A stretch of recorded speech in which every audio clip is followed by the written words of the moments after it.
साथियों नमस्कार। आज हम जानेंगे माइक्रोसॉफ्ट एक्सेल में बिना सेल एड्रेस टाइप किए हुए आप कोई भी फार्मूला यूज कर सकते हैं और उस फार्मूला से आप रिजल्ट भी प्राप्त कर सकते हैं। तो बहुत सिंपल सा काम आपको क्या करना है। सबसे पहला काम तो यहाँ पे आपको मैं एक फील्ड बना के दिखाता हूँ और फील्ड के बाद आपको एंट्री करके दिखाता हूँ। तो यहाँ पे मान लीजिए आपकी एक कंप्यूटर शॉप है, तो हम यहाँ पे कंप्यूटर शॉप का नाम डालते हैं। सबसे पहले तो हम लिखते हैं सौरभ कंप्यूटर्स, फिर एड्रेस वगैरह आप अपनी मर्जी का डाल सकते हैं। फिर यहाँ पे हम फील्ड बनाते हैं। मान लीजिए सबसे पहले तो आप सेल रजिस्टर बनाना चाहते हैं तो लिख सकते हैं सेल्स रजिस्टर, सेल्स रजिस्टर। फिर यहाँ पे हम लिखते हैं सीरियल नंबर, फिर यहाँ पे लिखते हैं प्रोडक्ट नेम या आइटम नेम भी लिख सकते हैं। फिर उसके बाद सेल्स मंथ। अब ये लिखने के बाद अगला काम हमें क्या करना है, यहां पे जैसे हमको जनवरी टू दिसंबर करना है, या आप अगर अपना पूरा साल भर का निकालना चाहते हैं तो जो फाइनेंशियल ईयर होता है वो अप्रैल से शुरू होता है, अप्रैल से शुरू होके और मार्च तक जाता है। तो यहाँ पे अप्रैल को डालें और फिर उसके बाद आप आगे बढ़ जाएं सीधा मार्च। कैसे हुआ मैं एक बार कंट्रोल जेड करके आपको दिखाता हूं। यहाँ पे हमने अप्रैल लिख लिया। फिर यहाँ पे इस सेल पर जब आप एक बार क्लिक करते हैं तो कॉर्नर पर एक बटन बन जाती है। इस बटन पे आप माउस पॉइंटर लेके जाइए और आप क्लिक करके ड्रैग कर दीजिए तो यहाँ पे ऑटोमेटिक मंथ फिल हो जाता है। अब फिर उसके बाद जैसे आपको निकालना है कि क्या एवरेज था तो यहाँ पे लिख सकते हैं एवरेज, एवरेज सेल्स एवरेज हो गया। अब टोटल सेल्स, टोटल सेल्स,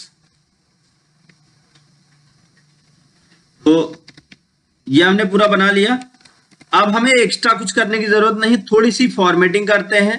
पहले तो इसको सेलेक्ट करते हैं, यहां तक हम इसको मर्ज एंड सेंटर करते हैं और इसको बीचों बीच करते हैं, बोल्ड करते हैं। इसी तरह से हम सेल्स रजिस्टर को भी सेलेक्ट करके मर्ज एंड सेंटर करके और इसको हम लेफ्ट में ही रहने देते हैं लेकिन इसको बोल्ड कर देते हैं।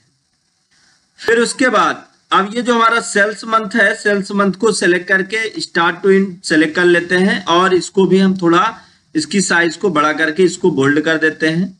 इसी तरह से ये जो सीरियल नंबर है, सीरियल नंबर को भी हम मर्ज एंड सेंटर और आइटम नेम को भी मर्ज एंड सेंटर करते हैं।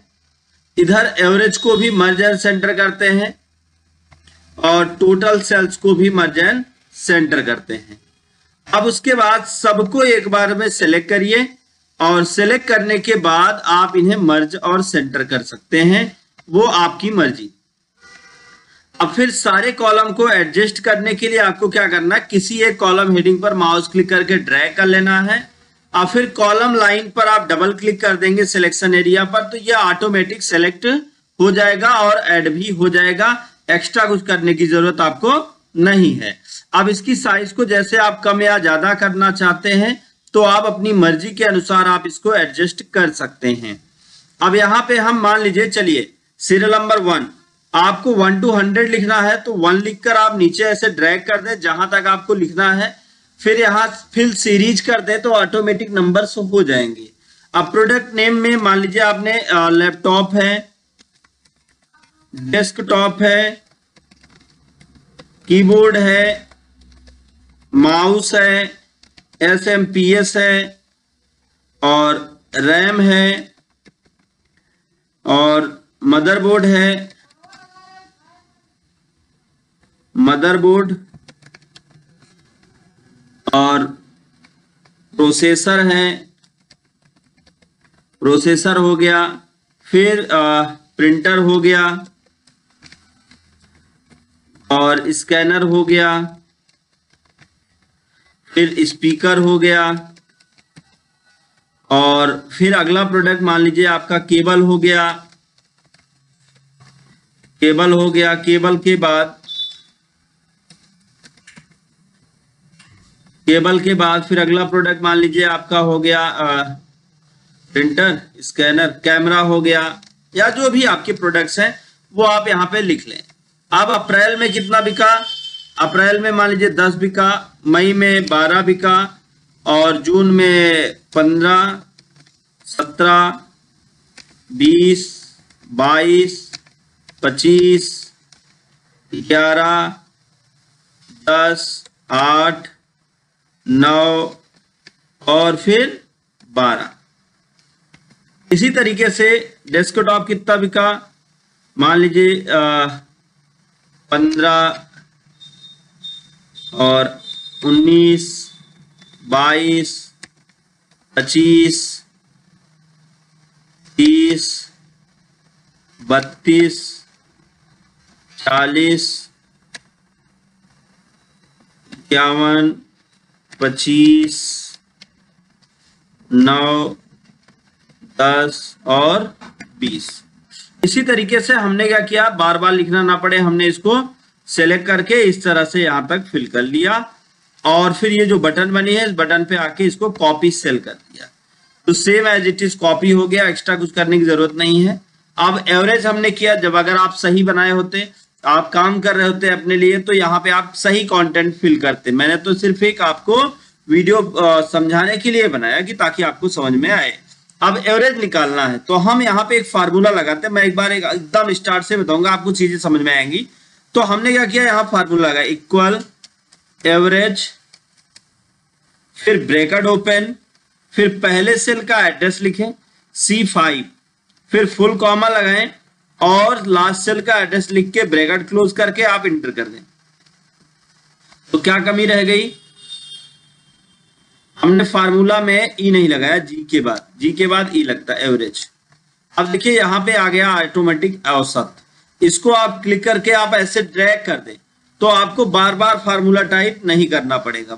टाइप करने का तरीका क्या है, बहुत सिंपल सा, वही आपको करना, एक्स्ट्रा कुछ करने की जरूरत नहीं है। अब जैसे अगला सेल, टोटल सेल्स, तो आपको क्या करना है, इक्वल सम